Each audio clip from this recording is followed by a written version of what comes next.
Hello friends, welcome back to he man any man fun and fitness. तो जैसे मेरे पहले के फिटनेस वीडियो में आपने देखा, मिनिमम अमाउंट ऑफ प्रोटीन आपको कितना देना ही चाहिए। ठीक है, तो फिर से एक रिकैप देता हूँ। अगर आप एक 80 kg के वेट के पर्सन हो, आपका 80 kg का डबल 160 ग्राम, उसमें से 30% कम कर दो तो अराउंड 120 ग्राम 130 ग्राम आपको देना है। ठीक है, तो अभी ये हुआ प्रोटीन का बात। जब आपने आपका डाइट स्टार्ट किया तो फर्स्ट प्रायोरिटी आप प्रोटीन को देते हो। ठीक है, अकॉर्डिंग जैसे मैं समझा रहा हूँ, फर्स्ट प्रायोरिटी आपको प्रोटीन को देना। आपको आपका जो बेसिक है वो कंप्लीट करना है। ठीक है, तो आपने कंप्लीट किया 120 ग्राम प्रोटीन जो है।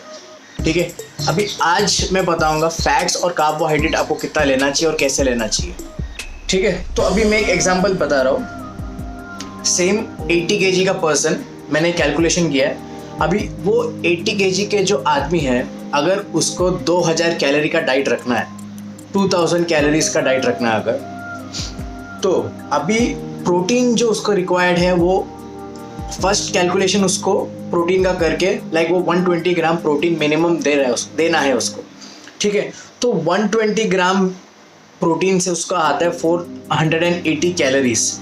480 कैलोरीज होता है 21% ऑफ 2000 कैलोरीज। मतलब 1 ग्राम प्रोटीन आपको देता है 4 कैलोरी, तो 120 ग्राम्स प्रोटीन आपको देगा। 120 इंटू 4 वो है 480। ठीक है, तो वो 21% होता है 2000 कैलोरीज का। अभी प्रोटीन का बात हो गया। अभी आप ये समझ गए कि प्रोटीन कितना परसेंट लेना है। अभी कार्बोहाइड्रेट्स और फैट्स कितना लेंगे। अभी जो बाकी बचा है, आपको ये पता है कि आपको करीब 2000 कैलोरी का डाइट देना है। वो कैसे पता चलेगा? बीएमआर और आपके एक्टिविटीज़ को माइंड में लेते हुए। सो बीएमआर अगर आपको नहीं पता क्या है, तो मेरा वीडियो है बीएमआर के ऊपर, मैं लिंक को डिस्क्रिप्शन में डालूंगा, उसे ज़रूर देखना। ठीक है, तो अभी कार्बोहाइड्रेट का बेसिक सेफ एक अच्छा इंटेक होता है 30 से लेके 60% तक। 30 से लेके 60% तक आप कार्बोहाइड्रेट का सेफ इंटेक रख सकते हो, और फैट्स का सेफ इंटेक है 30 से लेके 40% तक। अभी ये जो है कीटोजेनिक डाइट के लिए नहीं बता रहा हूँ मैं, एक नॉर्मल लाइफस्टाइल में जो लोग नॉर्मली खाते हैं उस बेसिस पे मैं बता रहा हूँ। ठीक है, तो अभी वो 80 kg का पर्सन जो है, 80 kg का जो आदमी है, 2000 का कैलोरी का डाइट उससे रखना है। तो वो 2000 कैलोरी में उसने 120 ग्राम प्रोटीन का रिक्वायरमेंट तो वो कंप्लीट करने को देख रहा है।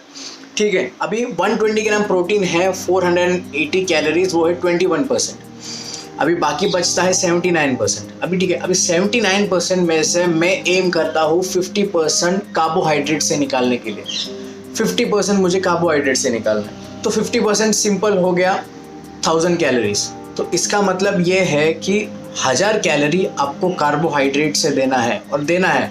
रीज़न ये है कि अगर आप प्रॉपरली कार्बोहाइड्रेट्स नहीं देते हो तो जो प्रोटीन आप लेते हो वो मसल बिल्डिंग के लिए काम नहीं करेगा। अभी कार्बोहाइड्रेट कैसे देना है ये मैं आपको समझाऊंगा। ठीक है, अभी नेक्स्ट है फैट का बेसिक। अभी बचा क्या है? 29% बचा है, वो आपको फैट से देना है। ठीक है, तो 29% फैट से देना है, तो वो हो गया 580 कैलोरीज आपको फैट से देना है। ठीक है, तो कैसा हो गया? 50% ऑफ टोटल कैलोरीज कार्बोहाइड्रेट, तो 250 ग्राम आपको कार्बोहाइड्रेट्स देना है। फैट इनटेक हो गया 29%, तो आपको 65 ग्राम फैट्स देना है। फैट 9 कैलोरी देता है पर ग्राम फैट्स 9 कैलोरी देता है। प्रोटीन और कार्बोहाइड्रेट 4 कैलोरी देता है पर ग्राम। तो फ्रेंड्स, तो 65 ग्राम फैट्स लेना है आपको। कार्बोहाइड्रेट का इंटेक हो गया 250 ग्राम, और प्रोटीन का रिक्वायरमेंट आपने कंप्लीट किया, वो है 21%। ठीक है, वो होता है अराउंड 120 ग्राम। अभी 50 ग्राम कार्बोहाइड्रेट्स में हम लोग के डाइट में यूजुअली क्या होता है? हम लोग के डाइट में यूजुअली होता है राइस, दाल, चना, छोले, राजमा, रोटी, पोटैटोज, फिर सब्जियां में आता है भिंडी, सब। तो अभी आप वो कार्बोहाइड्रेट को कैसे लोगे? दो टाइप के कार्बोहाइड्रेट होते हैं, सिंपल कार्ब्स और कॉम्प्लेक्स कार्ब्स। अब शुगर जो होता है वो या ग्लूकोज जो होता है वो सिंपलेस्ट फॉर्म ऑफ कार्बोहाइड्रेट होता है। जितना कार्बोहाइड्रेट सिंपल फॉर्म में आप लोगे वो उतना जल्दी बॉडी में शुगर स्पाइक करेगा। जितना जल्दी शुगर स्पाइक करेगा उतना ही जल्दी बॉडी को इंसुलिन छोड़ना पड़ता है उस शुगर को लेवल में कंट्रोल करने के लिए। और अगर बॉडी को ज़रूरत नहीं है उतना एनर्जी का तो वो बॉडी उस चीज़ को फैट्स में कन्वर्ट कर देता है। तो कॉम्प्लेक्स कार्ब्स क्यों लेते हैं हम लोग? कॉम्प्लेक्स कार्ब्स इसलिए लेते हैं क्योंकि कॉम्प्लेक्स कार्ब्स जो होता है वो धीरे धीरे एनर्जी छोड़ता है। वो एक शॉट में एनर्जी नहीं छोड़ता, थोड़ा थोड़ा करके एनर्जी बॉडी को देता है। तो थोड़ा थोड़ा करके एनर्जी बॉडी को कंटिन्यूसली चाहिए ही रहता है। सो जितना आप कॉम्प्लेक्स कार्ब्स आपके डाइट में डालते हो उतना ही आप सेफ रहते हो फैट ना गेन करने के लिए। तो कॉम्प्लेक्स कार्ब्स का मतलब क्या है? वो कार्बोहाइड्रेट्स जिसमें फाइबर ज़्यादा होता है वो कॉम्प्लेक्स कार्ब्स होता है। सिंपल कार्ब्स में फाइबर कम या ना के बराबर होता है या फाइबर बहुत वीक रहता है। अभी एक बहुत सिंपल सा एग्जांपल ले लो, कैरेट जो है वो एक कॉम्प्लेक्स कार्ब मील है, लेकिन आप उसको ओवर बॉईल कर देते हो, समझो उसको बहुत ओवर कुक कर देते हो तो वो इतना सॉफ्ट हो जाता है, उसका जो फाइबर है वो इतना वीक हो जाता है, ना के बराबर हो जाता है और वो सिंपल कार्ब में कन्वर्ट हो जाता है। तो इसलिए लोग बोलते हैं कि खाने को ओवर कुक नहीं करने का, 2-3 बार कुक नहीं करने। लाइक पहले बॉईल करते हैं फिर उसी को फ्राई भी करते हैं। तो अगर आप पहले बॉईल कर रहे हो तो उससे देखो कि आप एकदम भी सॉफ्ट ना कर दो। कई सारे चीज़ें में आप कर सकते हो। कुछ चीज़ों को चलो हम समझते हैं कि ज़रूरत है ज़्यादा उतना बॉईल करने का तो ही एडिबल होता है, लेकिन फिर भी वो ज़्यादा बॉईल करने की वजह से इतना ज़्यादा वो सॉफ्ट एडिबल होने की वजह से आप खाते भी ज़्यादा हो। बॉडी को जो रिक्वायरमेंट होता है वो इतना ज़्यादा नहीं होता है, क्योंकि ये जो सारे मसाले होते हैं, नमक होते हैं, वो चीज़ की वजह से वो आपका जो टेस्ट बड्स है वो बहुत क्रेव करता है ये सब चीज़ों को। तो ये सब चीज़ जो है कंट्रोल में करने के लिए, क्योंकि एक जैसे आप वो ये हैबिट रखोगे खाने का कि फाइबरस फूड रखोगे, ज़्यादा उसे बॉईल नहीं करोगे, प्रॉपर लेवल में रखो, आपका क्रेविंग्स भी धीरे धीरे घटते जाएगा। रीज़न ये है कि और आपको वो प्रोसेस आपको स्लोली ही करना है। तो एक सिंपल एग्जांपल ले लो। अभी जब आप समझो दाल बॉईल कर रहे हो और उसमें समझो आपको ब्रोकली शिमला मिर्च डालना है समझो, तो उस ब्रोकली और शिमला मिर्च को पहले ही मत डालना। दाल जब बॉईल हो रहा है, जब आप बना रहे हो तड़का देके, जब दाल बना रहे हो, जब बॉईल हो रहा है तो लास्ट मोमेंट जो 2-3 मिनट है बहुत हो गया। बॉईल होने के 2-3 मिनट उस वेजिटेबल को वही मोमेंट में डालो, तो उसका जो क्रिस्प है वो जाने मत दो, उसको सॉफ्ट मत बनाओ। और जितना हो सकता है खाने को लंबा मत रखना, एक दिन रात तक मत रखो, जितना हो सकता है कुछ घंटों में उस खाने को ख़त्म करने देखो, क्योंकि वैसे भी वो वेजिटेबल धीरे धीरे बाद में सॉफ्ट हो जाएगा। तो दोस्तों ये हो गया कार्बोहाइड्रेट का। अभी आते दूसरे बात पे, वो है फैट्स का इंटेक। फैट्स में भी बहुत सारे टाइप होते हैं, सैचुरेटेड, अनसैचुरेटेड, ट्रांस फैट, तो ऐसे बहुत सारे फैट्स होते हैं। तो अनसैचुरेटेड फैट्स होता है हेल्दी फैट, सैचुरेटेड फैट होता है अनहेल्दी फैट। तो सैचुरेटेड फैट का लिमिट है 6% आपके टोटल कैलोरी इंटेक का।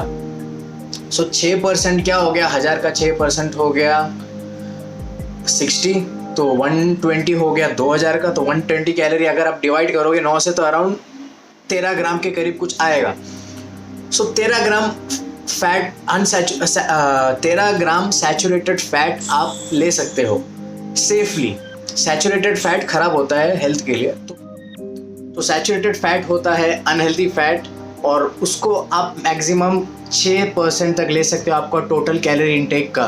तो 6% एक सेफ लिमिट है। 7% बोला जाता है, लेकिन मैं तो फिर भी 6% बोल रहा हूँ। 6% सैचुरेटेड फैट दिन का आपका टोटल कैलोरी इंटेक का आप ले सकते हो। तो ऑयल्स, बटर, ये सब में सैचुरेटेड फैट होता ही है। तो अगर आप नॉर्मली ऑयल या बटर यूज़ करते हो तो वो सैचुरेटेड फैट का लिमिट क्रॉस नहीं होता है। अगर आप ओवर ऑयल ओवर बटरी कर रहे हो तो ऑफकोर्स वो लिमिट क्रॉस हो जाता है एंड फिर वो धीरे धीरे बॉडी के लिए अनहेल्दी होता है। अनसैचुरेटेड फैट जो होता है वो हेल्दी होता है बॉडी के लिए। ये आपको एग में मिलेगा, एग में दोनों मिलता है, अनसैचुरेटेड सैचुरेटेड दोनों मिलेगा, सेम पनीर में है। तो ये सब फूड्स है। तो ये जो फूड लिस्ट है सैचुरेटेड फैट और अनसैचुरेटेड फैट का, आप सर्च कर सकते हो इंटरनेट में। और ट्रांस फैट जो होता है जो सबसे ख़राब फैट होता है, ठीक है, तो वो जितना हो सकता है आपको आपके डाइट से हटाना ही है, रखना ही नहीं है वो, ठीक है। तो अभी जो 65 ग्राम फैट देना है आपको, मेजॉरिटी रखना है उसको अनसैचुरेटेड फैट और कम से कम सैचुरेटेड फैट रखना है आपको उसमें।